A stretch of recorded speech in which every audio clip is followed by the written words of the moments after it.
Hey, what's up? Serpentine here, taking a look at the multiplayer first-person shooter Dirty Bomb, developed by Splash Damage Games, the same studio behind games like Brink, Arkham Origins, and most notably, the Enemy Territory franchise. Dirty Bomb will be their first attempt at a free-to-play game, but they are well versed in the multiplayer shooter genre, which becomes apparent as soon as you start playing.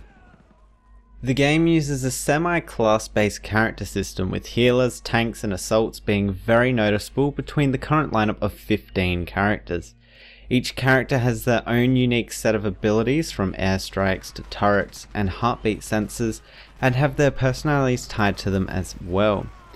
Characters' abilities also work on a really nice cooldown system rather than an ammunition system, which allows for easier balancing of each character's abilities and reduces the amount of item spam. Even with these unique character abilities, there are some characters that feel the same as each other, with one just being flat out better, and is confined to the characters that only have one available ability. Each character in the game definitely needs at least 2 special abilities so as to define their role and make them different from each other. Character weapon loadouts aren't locked to characters, but are restricted to what loadouts you have unlocked via crates, which is part of the free-to-play model. These unlockable loadouts aren't necessarily stronger than the defaults, rather they are just different. However, unlockable loadouts are currently the only way to receive guns with scopes, apart from the default sniper rifle. So far though, these scopes have been fairly basic holographic dot sights, so no 8x zoom or anything crazy like that. The game plays extremely fast, where if not for the character abilities, the game would fall into just zerging the objective with your team, but with the abilities, adds a strategic element that was definitely needed and prevents such things like that from happening, as long as your team has the right squad selection. While you're in the pre-game lobby, you'll be able to select 3 different characters that, once locked in, won't be able to change for the duration of the game. This is where you'll also be able to choose which loadout you want to use, and you'll also be able to see what your teammate's squad is made up of, so as to pick your own squad to fit in with the team composition. The game Gunplay leans further towards arcade style than realistic, but not too far. The actual guns are based off real world guns, and there is quite a range in the game, especially with all the different loadout unlocks. I do feel though at the time of this preview that the machine guns in the game just don't perform as well as they should, and have me picking characters or loadouts that don't use them. But that's the great thing about the loadout system, is that you can find and use a gun you like with any of the characters. Dirty Bomb is currently focusing on a highly competitive objective-based game mode called Stopwatch, where 2 teams take turns defending and attacking a 3-tier objective, where the objectives change depending on the map you're currently playing. The map's specific objectives, while not entirely unique from each other, does make each map feel different to play, with capture the flag, plant the bomb, and escorting a tank being the main types of differences you will see.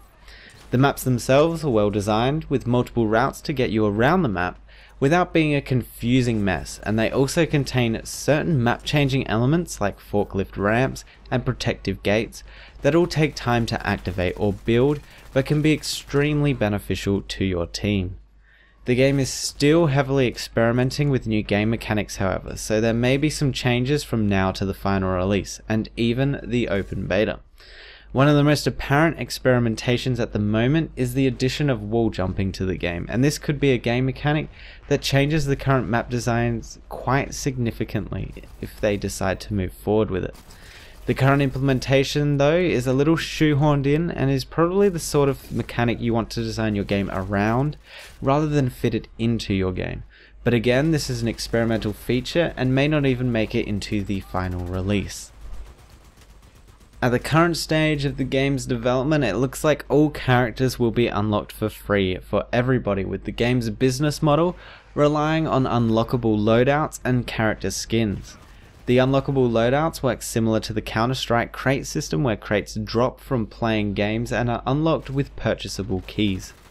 The pricing on these keys and skins is currently unknown, mainly due to the fact that there is currently no in-game store, and for testing purposes players are currently being given large stacks of keys so as to try out as many loadouts as possible.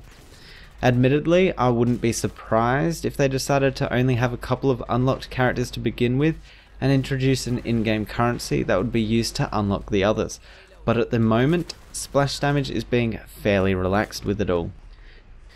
Dirty Bomb is looking to be a fun and fast multiplayer shooter that has its sights set on highly competitive gameplay. Some more work needs to be put into certain characters to make them more unique from others, with a suggested standard of at least 2 abilities per character. Some additional lobby UI ease of use features would be nice to see, and I imagine they will be coming sooner rather than later. The map specific objectives is fantastic, and I hope that they continue implementing this with their future map designs.